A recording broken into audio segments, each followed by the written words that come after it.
Hey everyone, I'm Mike Henry, and this is my Procreate demo for the piece I call Stay Fresh. Okay, so first things first, this is me getting back in the saddle here. I haven't done one of these in a while, and every time I do one of these, I say something like, I'm back now, I'm gonna do these, blah, blah, blah, blah, blah. I'm not gonna say that this time. I love doing these, and I would love to have more time to do them, but I just haven't had that. So with that said, I'm gonna try to do more, but again, no promises. Gonna do my best. We'll see. As you can see, if you keep up with my Instagram page or anything else that I'm on, I have done a lot of pieces that I haven't done a video on. I originally intended to catch up on all of them, but that's just going to prove to be a little unrealistic. So for now, what I'm gonna do is I'm gonna try to get some of the more recent stuff done and then kind of dip back into the past and hit some of the ones that I missed. I think that's the best way to sort of keep my interest up and hopefully try to carve out time so that I don't feel like I have this like pressure of doing one every week or more or less or whatever. So in the interest of no expectations, here's a new video, and let's hope that I remember how to do this. So, as I said, this is a new piece called Stay Fresh. As you can see on her shirt, it says fresh. That's all the thought that went into this. The interesting thing about this piece is it kind of represents me coming out of like a bit of an artist block or whatever you want to call it. I had this sketch sitting around for a long time, always wanted to do something with it, tried to get something going and just kind of couldn't, and then came back to it and suddenly everything plugged together. What you're watching here first, of course, is the sketch phase. This, I don't really have like an agenda when I do these. I just kind of sit down and start playing with shapes and see what I come up with. In this case, it ended up being this chick here, who I sort of unofficially named Martha, and I like the idea that she dislikes her name greatly. I was originally going to call this Martha, but then that sounds like it's like about a specific person, and it's really not. You could also see, as always in the sketch phase, how it kind of starts to go down certain paths, and then I go, no, I don't like that, and I pivot. Right now, again, still trying to figure out what I want to do with it. At this point, I really love the shapes that I'm playing with. I love just the overall structure, and I'm like, what do I want to do with the rest of this? So I end up giving her a Chelsea haircut and avoid the trap of naming her Chelsea, and then just keep playing with it after that. Put this like top on her, didn't know what I was going to do with that yet. And as I said, this was during a time where I was not really motivated to do a lot of art. Actually, I shouldn't say that. I was motivated, but nothing was really coming together. And then you can see here where I'm playing with lines and I'm trying to figure out what do I want to do with this, and it just was not happening for me. And sometimes that happens. When it's like a gig that you have to do because you're being paid, you usually find your way through it. But when you're sitting and drawing for fun, sometimes it's just best to like step away from it. And at the time, that's what I did. So what you see here is the sketch that I just sat on for like months. I really liked it, and I kept ruining it every time I tried to like take it to finish. So after sitting on it for a while, I came back to it with just kind of like a new perspective, not a deliberately new perspective, just kind of like, I don't know, it just started to work. And I kind of cared less about what I wanted to do with it. You can see here that I'm using my turpentine brush from my brush set. During the pencil sketch phase, I was using my fat pencil, which is all linked down below in my brush set. But I didn't know really what I wanted to do. I knew that I didn't really have the energy for the commitment of doing like a fully rendered piece, but here I was anyways trying to blot stuff in with the turpentine brush. In fact, looking at this now, I might have even been using the actual turpentine brush that comes with Procreate. I don't know, it's kind of a blur. I feel like I went into a fugue state in order to finish this piece.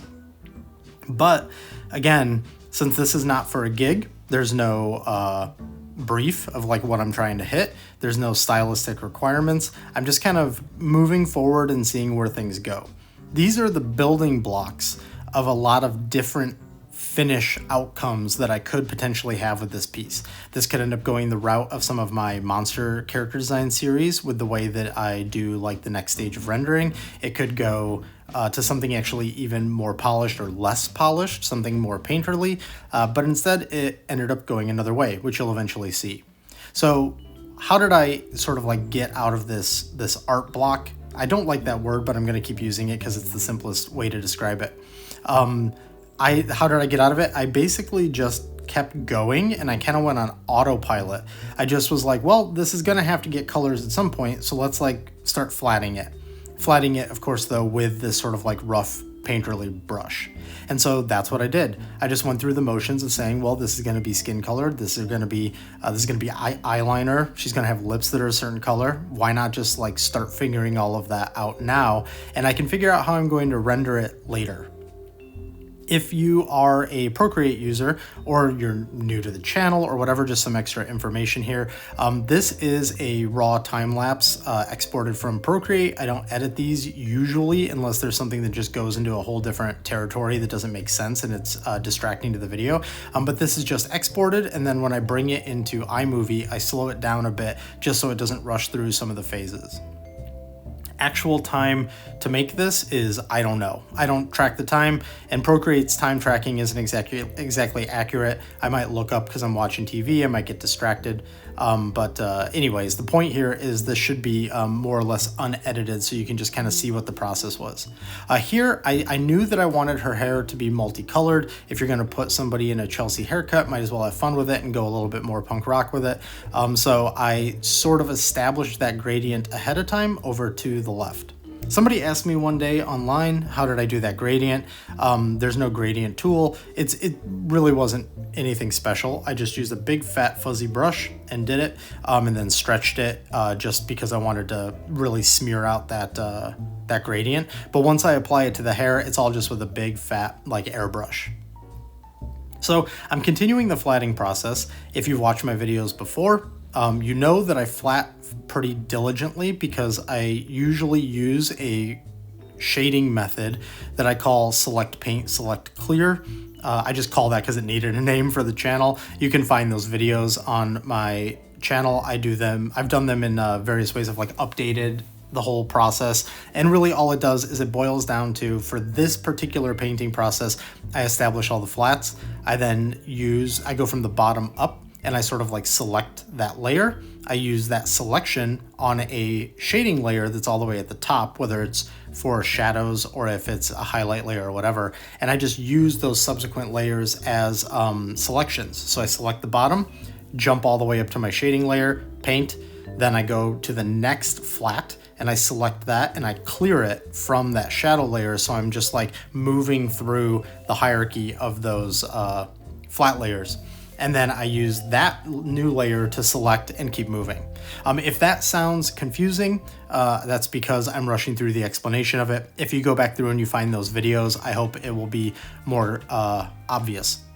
The reason why I do any method really that I do here in Procreate is because while Procreate continues to have a layer limit based on the performance of the iPad that it's on, there are just some things that I have to do in order to combat that layer limit. So I've adapted aspects of my Photoshop process in order to work better on Procreate.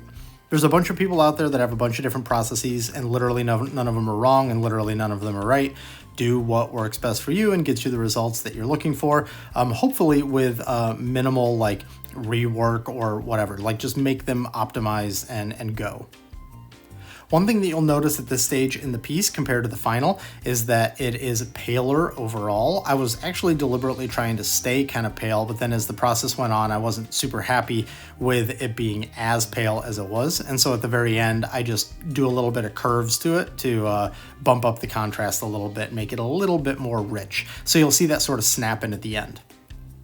Now, what's very different, if you've followed my channel before, about the way that I am painting this versus the way I normally paint, is I'm using like a bit of a cell shade style, although I'm using my pen, I can't remember what it's called, rough pen or something like that. Again, it's in my Procreate brush set that's down below. I just used that to do kind of like everything, and I tried to keep things a little bit more line driven and more blocky. Blocky not in terms of shapes, but in terms of no soft turn of form. It's just all hard edges like cell shading.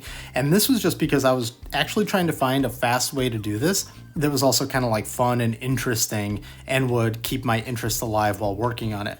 Sometimes when you're doing art, you're trying to actually game your interest or find reasons to complete things, and whatever you can find to do that, like just do it, have fun with it. So the thing that I'm trying to keep in mind while exploring this method, although I will admit, this isn't like a reinvention of anything that I've done in the past. This is as most things in art, it's a culmination of just different tricks that I've always used and trying to figure out like new ways to do them, or like, hey, what if I used this for this instead of that, like that type of thing. What I'm trying to keep in mind the whole time is, am I getting the definition that I'm looking for in the form? Does she feel like she's 3D enough? Am I selling what I want to sell? In my work, I usually like to play with things that are more dimensional and then things that are more flat. So that's another thing that I'm keeping in mind while I'm working on this. I've also got a noise layer over the entire thing. In this case, it is a monochromatic noise layer. It's set to overlay. It's, whatever sort of like amplitude and frequency and all that kind of stuff that just felt right at the time. And then that layer is lowered in opacity on top. I generally stray away from anything that is like a destructive filter type situation. Since Procreate doesn't have really anything that's like temporary, I like to lean on just multiple layers for things like this. So the way that I created it is I just made a white layer on top, like a complete fill of white, applied the noise layer, and then set it to overlay and adjusted to taste. Here's where I'm starting to think about the background. And I've got these, this like little cloud with lightning. I was just trying to think of something like fun to put in the background. And every time I did something like this, which I think is like cool in some way, here's ice cream, just playing with fun shit. I was finding it too distracting from the character. It might not have been, some people might disagree with that, but I just thought it was a bit much. So I ended up dialing it back to just the polka dots. Here you can see me also struggling with like lining all this up because I was trying to do it really quickly instead of sort of like doing it more systematically. And then you can see me just sort of playing with the background and not really finding something that I love. And then I end up saying, you know what, let's just step all the way back to polka dots. And then here's me doing something that usually drives me crazy, especially in Procreate. I love Procreate, but it just doesn't have as many tools for like alignment and stuff that something like Photoshop does. So that's me just sort of struggling through getting those polka dots going. So here, what you're gonna see throughout the rest of the piece is me turning layers off and turning layers on. And that's a big part of me sort of diving back in to kind of almost like the working layers of different things and then pulling back out to like the layers that are applied on top in order to give something visual interest, like the noise layer or whatever. You're gonna see me turn those on and off throughout the rest of this because I'm turning them on to kind of see what's the state I'm in now and then turning them off to actually work on everything. Here you can see me start to put a design under the shirt, which I thought was cool, but I wanted to like better design it. So using like this Procreate brush and just some shapes that felt pretty like late 80s, I thought this was pretty fun to just put a quick shirt design together and then throw it on and say, hey, there we are, we've got something. It kind of makes me wish the shirt existed. So now we've got that on, we've warped it as best we can, given the tools and the patience. And so that's now laid in on her shirt. And now we're just sort of like putting in all of these final touches. You're seeing me do a bunch of stuff like, do I do some vignetting? Do I put a highlight on her face? Here we're doing some skin variation because that's just always good to make the character feel more alive. Sometimes I put that on earlier, sometimes I put it on later. In this case, because I was just kind of having fun, I just played around with the entire thing.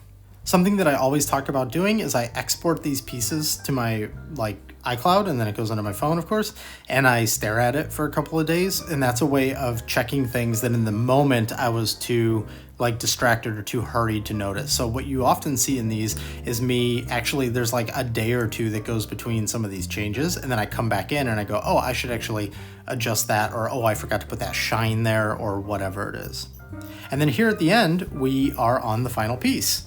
You can see that this is much richer than it was when I was actually working on it. To be honest, the export also kind of fades it out a little bit. So when it's in Procreate, it's a little bit more rich than the video shows or the time-lapse export shows. But this is now with like the curves applied. And so what I would do is I would work on it. I would do the curves. I would export it. I would look at it, and then I would reload it up, delete that layer. And when I do the curves in this case, I'm doing the copy canvas, paste canvas, applying those changes, and then that way it's all, non-destructive on a layer on top, and then deleting that when I want to go back in and make more changes and moving on. And so that's it. Thank you so much for watching. Here we are doing some new videos again. I hope to get more out, no promises, but I appreciate all of you who've been asking for them. Thank you so much. Also, even before I stopped doing videos on here, this channel was pretty stagnant. Subscriber count really wasn't going anywhere. So if you could like, subscribe, all those things that everybody asked for, it really does help. Comment. I love having conversations with people in the chat, and I'll see you on the next one. Thanks, everyone.